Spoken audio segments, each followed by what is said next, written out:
guys, here's my Mark Grace binder. Starting with 1988, his rookie year. These are just some of the rookie cards that I have that just aren't in good enough condition to ever get graded, or really that really need to go in more of a protective case. So I just figured I'd go ahead and start off with the rookie year.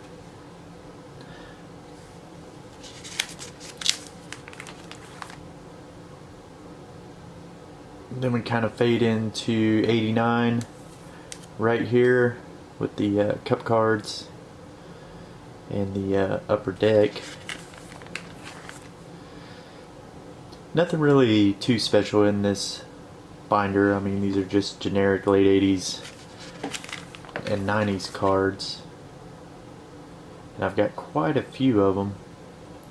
Most of my Mark Grace collection I received as extras from my uncle, who's an avid card collector. Growing up in western Oklahoma, we didn't really have card shops or access to many baseball card packs or anything like that. So coming up on being able to get baseball cards was pretty tricky where I come from. But about every holiday I would see him, and he would usually have a stack of extra Mark Grace cards for me. And over the years, as I started doing this binder and putting everything in order, I realized I have quite a few Mark Grace cards. This one right here in a top loader, I'll have to dig that out later on, but I do have the Desert Storm one, or the Desert Shield, that's up in the top right. Picked that one up on eBay last year. The good thing about collecting Mark Grace for me was whenever I would go into, like, let's say Oklahoma City, there was a card shop in Oklahoma City I went to once or twice, but Mark Grace was relatively affordable to collect. You know, it wasn't like you were trying to buy King Griffey Jr. or anything like that, so you could get quite a few Mark Grace cards for the little amount of money that you had to spend as a kid.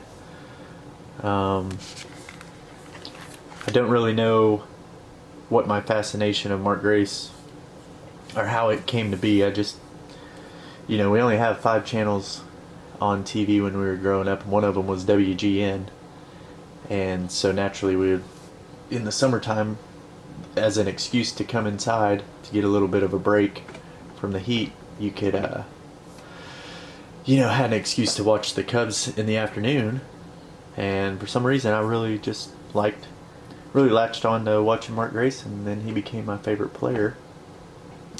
This one is a really neat card. It's just the finest, not the refractor. This is one main reason, though, that I'm starting to make these YouTube videos of my collection, is because other YouTubers making videos of their collections or talking about baseball cards has introduced me into things that I didn't even know about. So, such as starting to look for one of these in a refractor. I had no idea really what a refractor was, but thanks to you guys on YouTube sharing your information and knowledge of baseball cards, I now have more stuff to go after. And you know, with eBay, COMC, stuff like that, it's really sparked my interest recently, keeping everything organized and just going after more rare cards in this era, since there's so many of them. Another one would be going after, these are just regular cards as well. And same thing with the finest, they're not refractors either, but again, that would be something that I would want to go after. One of the things that I've found really nice about the YouTube community is just sharing things that I should be looking for as a collector, such as serial numbered cards, foil cards, refractors, things like that. Things that I didn't really know about as a little kid when I was collecting. When I was collecting all of these, you know, again, these are mainly, I would say at least 80-85% of these are all just hand-me-downs. Another one would be going after this atomic refractor. That one still has the protective coating on it. Same thing with this leaf metal card. I know there's a Starburst version of this for Pinnacle. Those are really neat. I've seen those on eBay. So I'll probably pick one of those up fairly soon.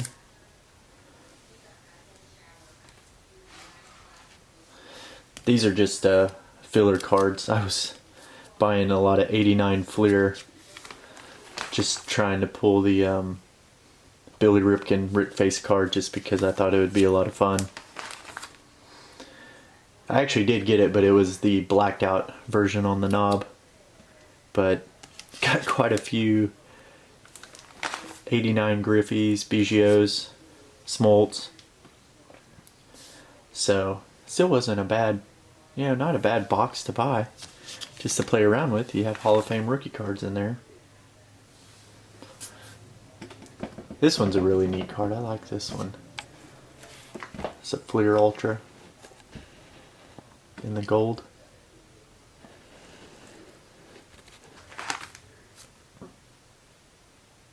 Like for instance, I would like to get the gold one of this.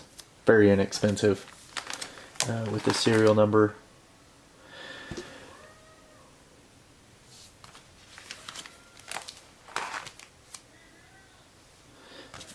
Here's I think we're getting more to the end of the collection.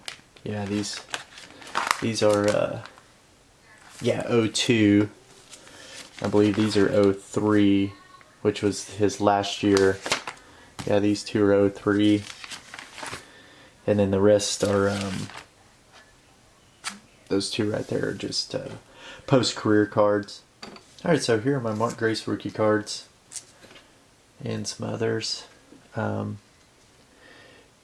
Here's the 88 score traded glossy in a tin.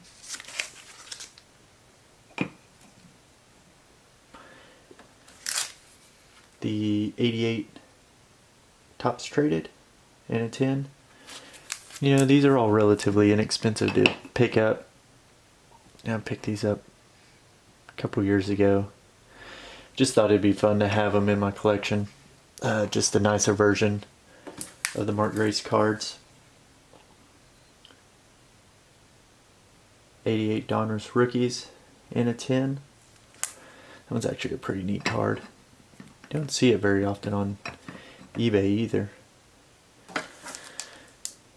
Then a very common, you see this one quite a bit, the 88 Fleer in a tin.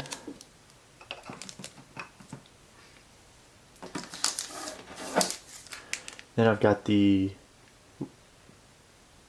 Topps traded Tiffany in a 9. That one wasn't relatively expensive at all to pick up. And this one's just an autographed 01 Fleer. Nothing too special about that card, not serial numbers or anything like that. And then here's the Desert Shield.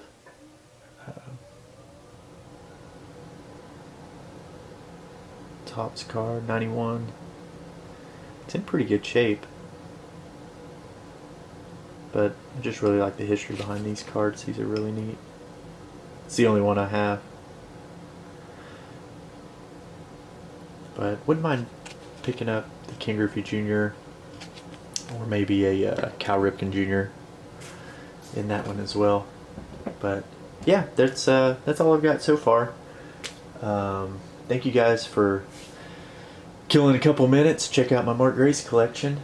Hopefully I have an update for you soon as my collection grows. But again, thank you for watching. See ya.